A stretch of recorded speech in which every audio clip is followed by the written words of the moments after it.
இன்னைக்கான வீடியோ தாங்க வந்திருக்கு. வீடியோ வந்து சூப்பரா இருந்துச்சு அப்படின்னு தாங்க சொல்லணும். நம்ம ஆதி இருக்கார்ல, ஆதி வந்து பாரதியோட கழுத்துல வந்து தாலி செயின் எல்லாம் போட்டு விடுற மாரி தான் காட்டிக்கிட்டு இருக்காங்க. அது என்ன ஏதுன்னு பார்க்குறக்குமா சேனலை மட்டும் மறக்காம லைக் அண்ட் சப்ஸ்கிரைப் மட்டும் பண்ணிருங்க.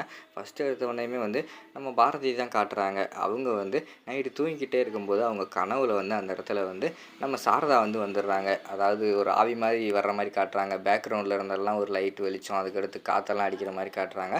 வந்தவொடனே பாரதி எந்திரிம்மா, என்னம்மா நீ வந்து ஆதியை தனியாக விட்டுட்டு இப்படி தனியாக இருந்தால் என்ன அர்த்தம்? நீங்கள் 2 பேருமே சந்தோஷமாக இருப்பீங்கன்னு சொல்லித்தானே நான் வந்து உங்களை விட்டு போனேன். இப்போ நீங்களே பிரிஞ்சிருந்தீங்கன்னா என்னம்மா அர்த்தம்? எந்திரிம்மா, நீயும் அவனும் சந்தோஷமாக இருக்கணும்னு சொல்லி தானம்மா நான் ஆசைப்பட்டேன். நீங்கள் 2 பேருமே சந்தோஷமாக இருந்தால் தான் என்னோட ஆத்மா வந்து சாந்தி அடையும். இல்லைன்னா வந்து நான் இப்படி தான் வந்து ஆவியாக வந்து சுற்றிக்கிட்டு இருப்பேன் அப்படிங்கிற மாதிரி சொல்லிட்டு பேசுகிற மாதிரி காட்டுறாங்க. டக்குன்னு பார்த்தா நம்ம பாரதி வந்து பதறி போய் எந்திரிக்காங்க. அவங்க ஃபேஸெல்லாம் அப்படியே வேர்த்து போய் இருக்கிற மாதிரி காட்டுறாங்க. டக்குன்னு என்ன, அம்மா வந்து கனவுல ஏதோ சொல்கிற மாதிரி கேட்குதே அப்படின்னு சொல்லிட்டு யோசிச்சு பார்த்துக்கிட்டே இருக்காங்க. டக்குன்னு பார்த்தா அவங்க வந்து சொன்னாங்களே, ஆதி நீ சேர்ந்து வாழுமா, ஏமா அப்படியெல்லாம் பண்ணிக்கிட்டு இருக்கீங்க அப்படிங்கிற மாதிரி சொன்னோடனே அவங்க வந்து அவங்க மைண்டில் சொன்னதெல்லாம் ஞாபகம் வருது. இதுக்கு முன்னாடி கல்யாணத்துக்கு முன்னாடி வந்து ஆதி பாரதி 2 பேருமே கல்யாணம் முடிச்சிருப்பாங்கல்ல, அப்போ வந்து அவங்க சொன்னதெல்லாம் ஞாபகம் வருது. டக்குன்னு போய் அவனுக்குள்ளே இருந்த பீரோவில் வந்து ஓப்பன் பண்ணுறாங்க. ஓப்பன் பண்ணி அங்கே ஒரு தாலி செயின் இருக்குது. அதை வந்து எடுக்கிறாங்க. நம்ம ஆதி பாரதி வந்து கல்யாணம் முடிச்சிருந்தப்போ வந்து நம்ம சாரதா வந்து அந்த தாலி செயினை வந்து கொடுத்துருப்பாங்க. இந்தாப்பா, இதை வந்து பாரதி கழுத்தில் போட்டு விடு. இதை வந்து பாட்டி இருக்குல்ல, உன் பாட்டி, அது வந்து எனக்கு வந்து கொடுத்துச்சு. இப்போ வந்து எனக்கு இது தேவைப்படாது. இனிமேல் நீ பாரதிகிட்ட கொடுத்துரு. பாரதிக்கு தான் இது வந்து தேவைப்படும் அப்படின்னு சொல்லிட்டு பாரதி கழுத்தில் போட்டு விடுப்பா அப்படிங்கிற மாதிரி சொல்லிட்டு ஆதிகிட்ட வந்து சொல்கிறாங்க.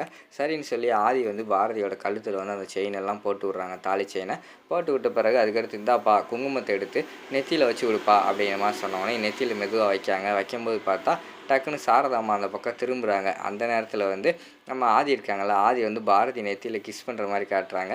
ஷாக் ஆகிடுறாங்க பாரதி. ஆள் இருக்காங்க அப்படிங்கிற மாதிரி சொல்லிட்டு செய்கையெல்லாம் காட்டுற மாதிரி காட்டுறாங்க. ஆதி எல்லாம் அதை கண்டுக்காத மாதிரி இருக்காங்க.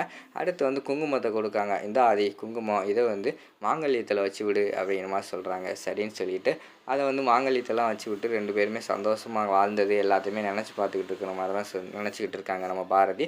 அதுக்கடுத்து அவங்களே வந்து சாரதா அம்மா கிட்ட பேசுகிற மாதிரி காட்டுறாங்க.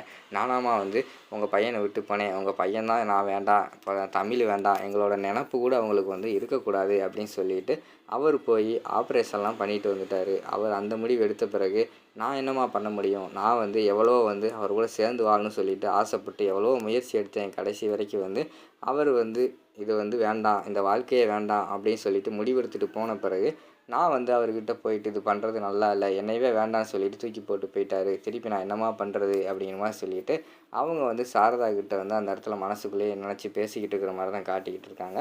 அதோட பார்த்துக்கிட்டிங்கன்னா அந்த எபிசோடு வந்து முடிச்சிடுறாங்க.